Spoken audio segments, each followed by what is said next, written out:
Well, hi, everyone, and welcome to our podcast with Rob Garry from SensLynx joining us again. Rob is the CEO of SensLynx, and they're a really great company, do a lot in the wireless world. And Rob's been sharing how they're bridging the legacy technologies that we've had from the past with some of the new ones.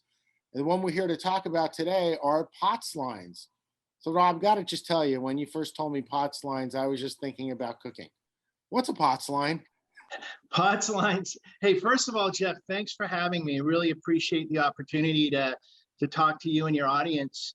What POTS stands for is plain old telephone service. So think back to when voice communication was first starting in the late 1800s. They actually used copper lines, which today are also referred to as POTS lines.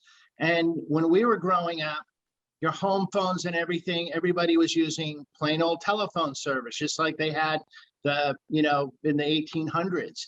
And what's happened is technology has advanced very far. And what you'll find is many of the, many businesses and individuals, either they have like voice over internet protocol, VoIP, right? And so technology's moved ahead, but there's certain services that still use old POTS lines. So these are what kind of services, and what's the primary purpose of those POTS lines that you see? So the purpose of the POTS lines is often to keep up emergency systems like fire alarms, burglar alarms, the types of when you look in an elevator, there's an emergency phone. Those traditionally are hooked up by plain old telephone lines, and all emergency call boxes. And then on non-emergency, you're going to get like ATMs and fax machines, things along those lines still use POTS too. Gotcha. Someone might say that having ATMs available could be an emergency. Could be. So who are some of the primary kinds of customers that you see using these services today? Well, when you have commercial buildings, and you're going to have elevators and fax machines, like hotels will still have some POTS lines, right? All sorts of businesses still use POTS lines. If you have elevators and fax lines and alarms, burglar, fire alarms, you're probably going to have POTS lines in your buildings in one manner or another.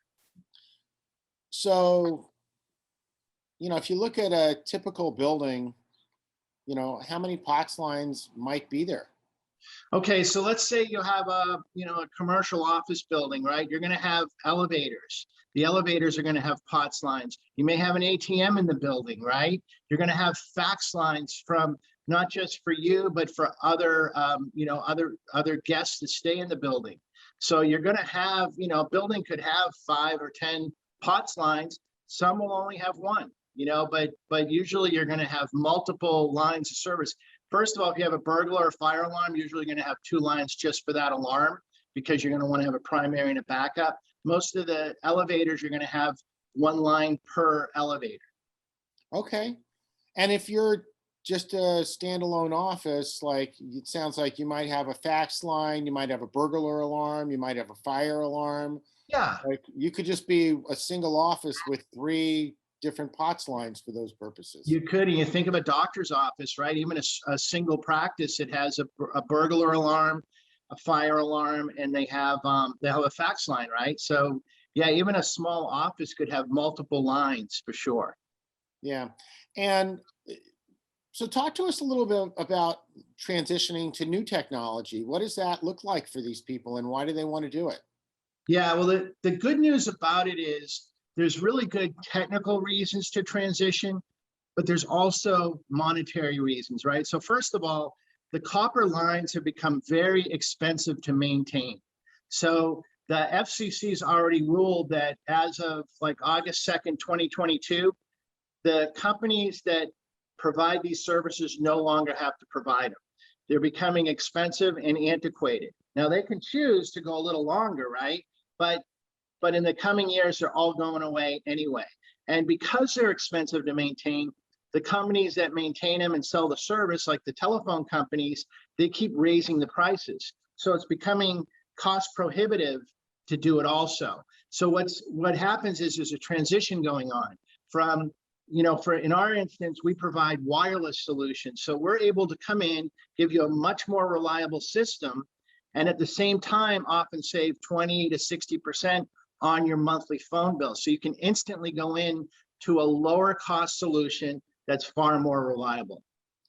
Well, and I'll also add to that, if they're going to a wireless solution, then they're going to something that has a future as opposed to something with a past that's, being sunset.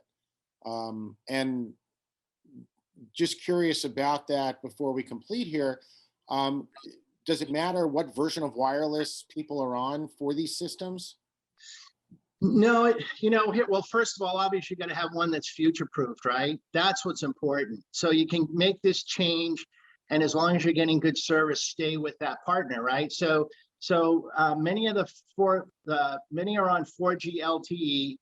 Some ours are transitioning. We're going to go from 4G to 5G. So if you go in with a 4G system now, you're future-proof to upgrade to 5G if you need 5G. So it's fantastic that you're going to be set for many, many years to come with the existing technology that you invest in now. That's really great, Rob. I just want to tell you, I'm grateful to be able to learn about this.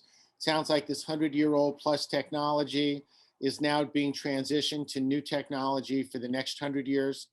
If you guys want more information about this, I invite you to reach out to Rob. His contact information is right here on the bottom. Rob, so great to have you today. Thanks very much. Thank you, Jeff. I really appreciate the opportunity to talk to you and your audience. Have a great day. You bet.